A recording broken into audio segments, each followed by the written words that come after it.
2026 में इन कर चुके हैं। और अंग्रेजी महीने के एतबार से ये साल का पहला महीना है और आज तारीख हो गई है 5।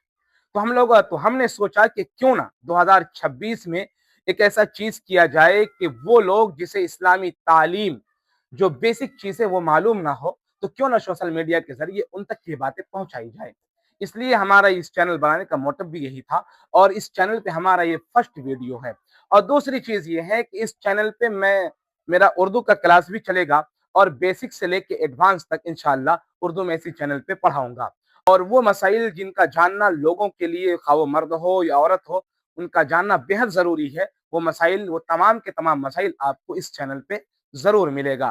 तो आज हम अपने इस चैनल का पहला सबक पढ़ेंगे, वो ये है कि वजू के फराइज। वजू में कितने फराइज हैं? तो वजू के अंदर 4 फराइज हैं।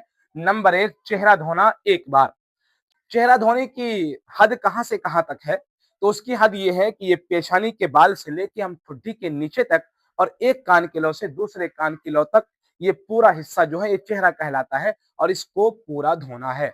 फिर नंबर 2 पे है दोनों हाथ कोहनियों समेत धोना। दोनों हाथों को कोहनियों समेत धोना है, कोहनी तक नहीं धोना है।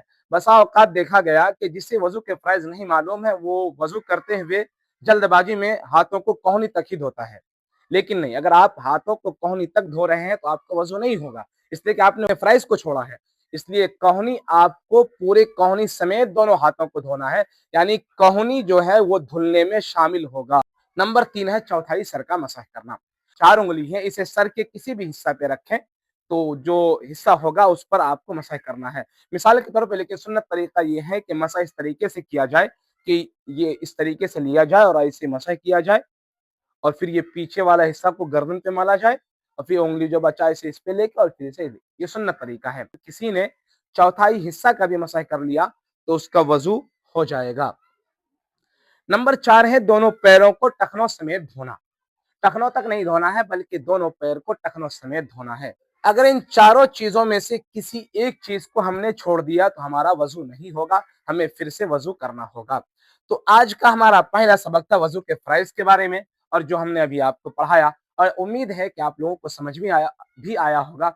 इंशाअल्लाह कल का सबक हम पढ़ेंगे वो चीजें जिनसे वजू टूट जाती है। कल हम पढ़ेंगे वो चीजें जो वजू को तोड़ने वाली है। उस चीज को मैं इसी तरह बोर्ड पे लिखूंगा और फिर स्टेप बाय स्टेप उसे बताऊंगा और समझाऊंगा।